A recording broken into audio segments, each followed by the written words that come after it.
Just a few kilometers from the heart of China's political power, one man managed to do something that many thought was impossible.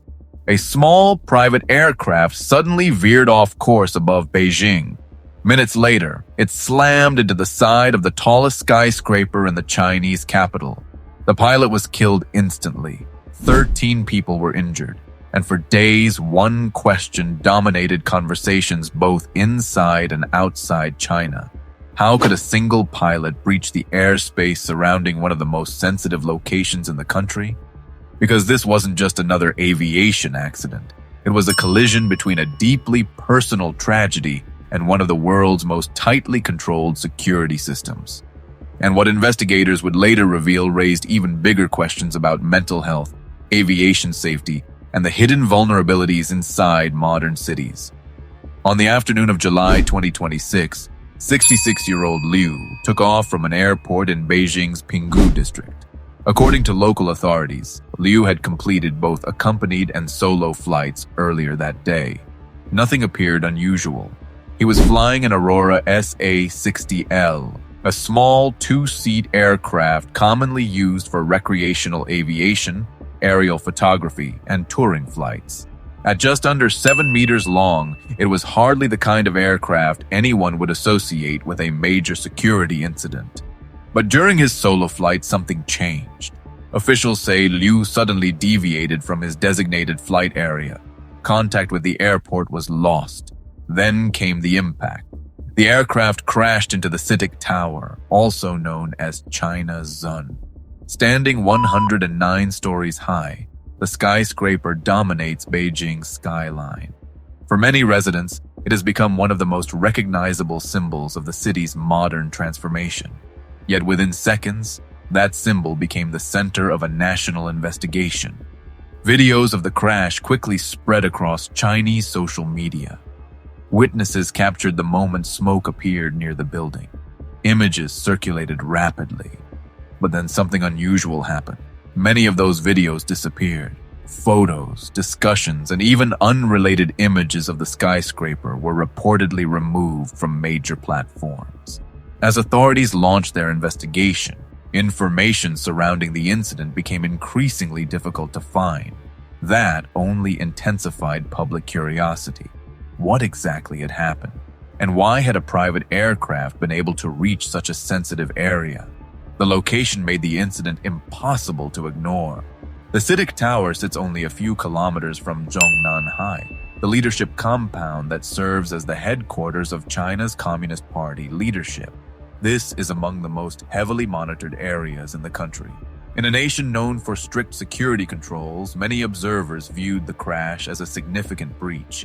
Yet investigators eventually arrived at a conclusion that shifted the story in a very different direction.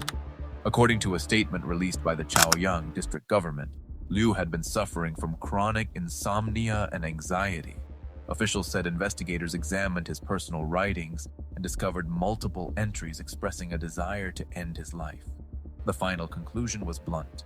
Authorities described the incident as an act driven by personal reasons that endangered public safety. No evidence of terrorism, no political motive, no organized plot. Instead, investigators say the crash was the result of one individual's personal crisis. But even as one mystery appeared to be resolved, another emerged. Because the story was no longer only about security. It had become a story about mental health. Around the world, aviation authorities place enormous emphasis on physical fitness.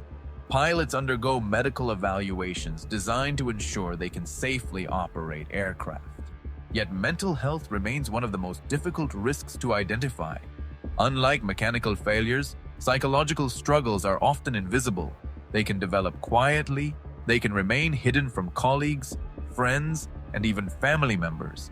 And when they intersect with complex transportation systems, the consequences can become devastating. Liu's background offered a glimpse into that isolation. Authorities described him as a divorced freelancer living alone in Beijing. He had earned his sport pilot license in 2021 and his private pilot license in 2024. Flying was not his profession. It was a personal pursuit, something that likely represented freedom, independence, and escape. But investigators believe that by the day of the crash, he was carrying burdens that no flight training could address. The aftermath extended beyond the investigation itself. According to reporting by BBC News, several aviation companies were instructed to suspend light aircraft operations in the days following the incident.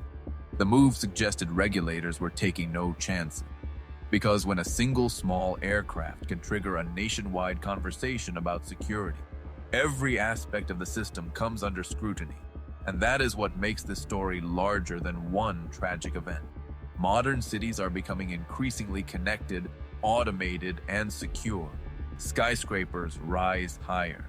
Surveillance systems become more advanced. Governments invest billions into protecting critical infrastructure. Yet sometimes the greatest risks do not come from sophisticated technology, foreign adversaries, or complex conspiracies. Sometimes they emerge from something far more difficult to predict: human vulnerability. The crash into Beijing's tallest tower was ultimately not a story about a machine. It was a story about a person whose private struggles ended in a very public tragedy. And in a world obsessed with technological security, the incident served as a reminder of a reality that every nation faces.